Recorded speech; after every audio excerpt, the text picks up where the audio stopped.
Here is our explanation of the plantation system. A very poor angle. Let's get a pointer.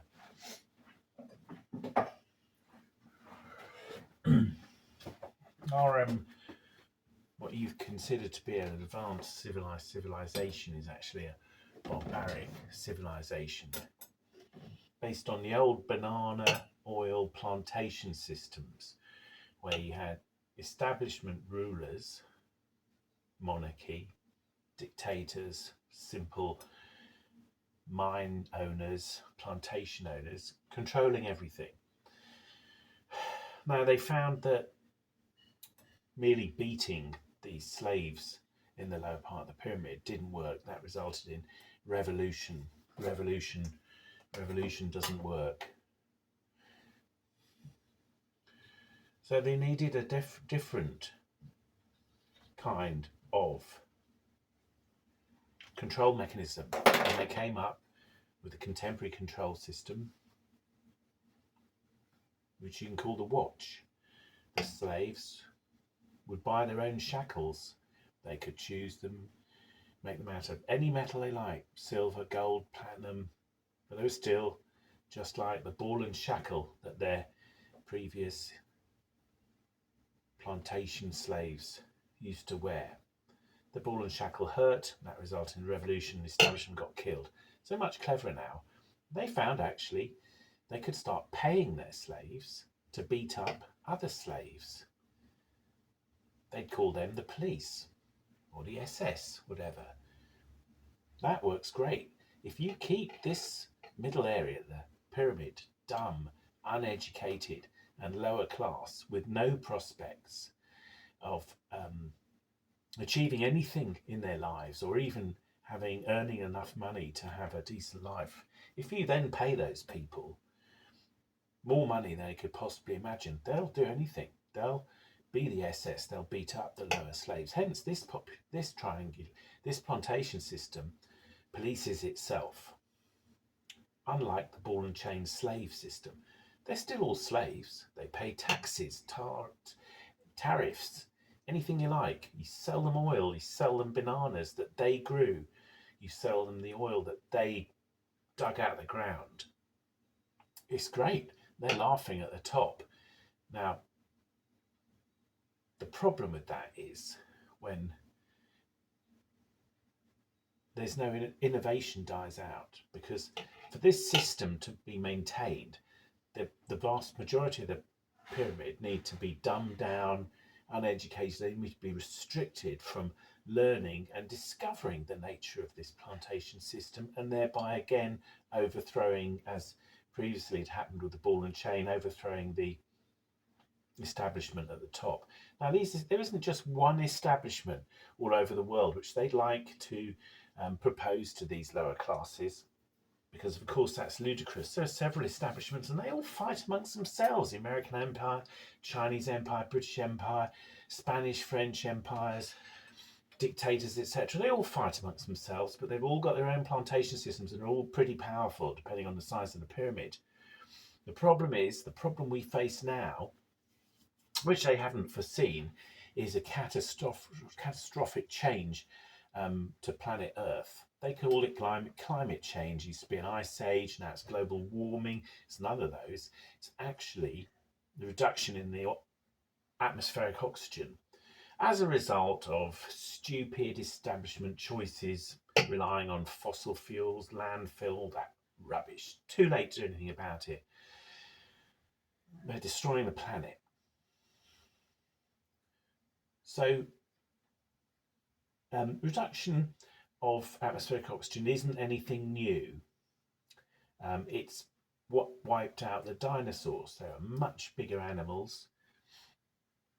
We are led to believe that an asteroid hit Earth, and somehow that asteroid and its cloud only killed the bigger animals, not the shrew and who evolved into humans. That's not true.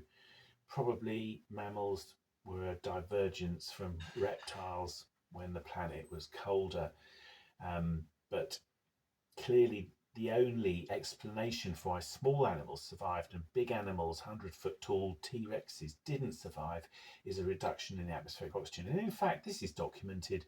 The oxygen concentration was about 30% in the time of dinosaurs.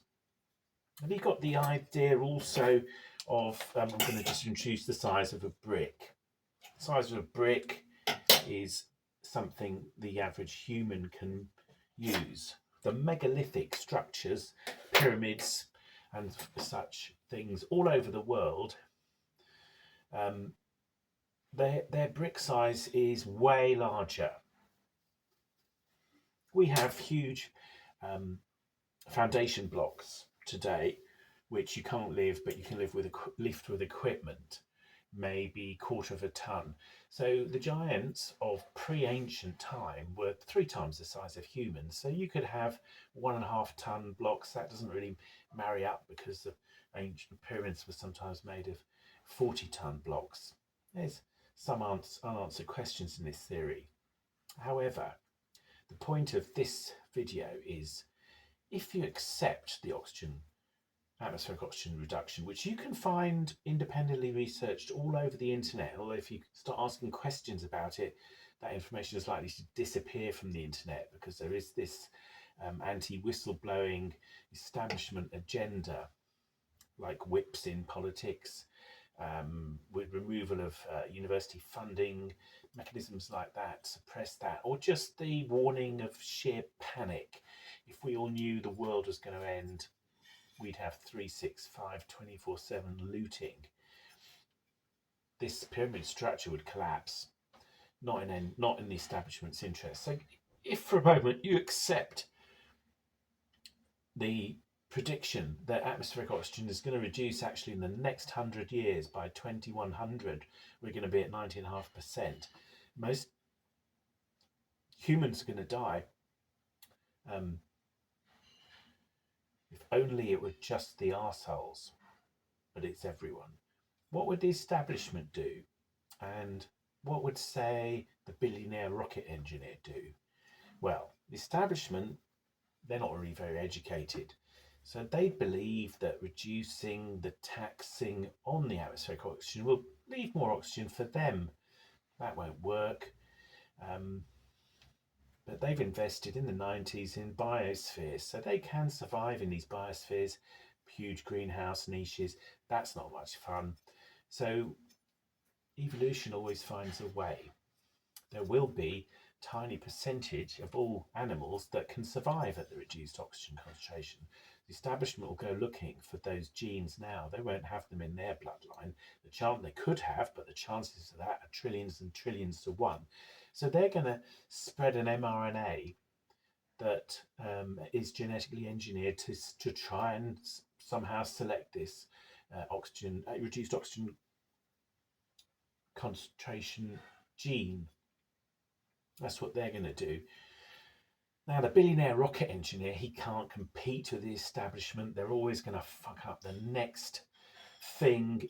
If the establishment do manage to maintain their bloodline with this new gene genetically modified into their DNA, it's not going to help the billionaire rocket engineer. Now, he's a humanitarian. He believes in life, which means he has a humanitarian belief in survival of the species, in promoting positive evolution. The pyramid structure promotes devolution, or anti-evolution, better worded, because it requires dumbing down, reduced education, religion, denial, history, and so on. So that really is terminal anyway, even if the establishment conquer the atmospheric oxygen climate change. So the billionaire rocket engineer, he's going to go to Mars. He might not get to Mars in his lifetime, but it's a logical and rational first step. He's had lots of children. Some of them, or their grandchildren, or their descendants, may get to Mars. He's got to make that first step. Nothing here matters. We've got 100 years left. Maybe you get it, maybe you don't. I could add, like David Icke does in his talks, that of course this is just insane, because then it won't get deleted. Interestingly enough, I've tried to whistleblow this from a few sites. The last time I did it, it was censored and removed in 14 minutes. Unfortunately, I'm not a rocket engineer. There's very little I can do about this. But we should all know about it. The idea, slight aside, you've got the thing about the dinosaurs. The idea that ancient Egyptians somehow built pyramids is so preposterous and stupid that you should all be ashamed of yourself for believing whoever tells you that. You should be ashamed of yourselves.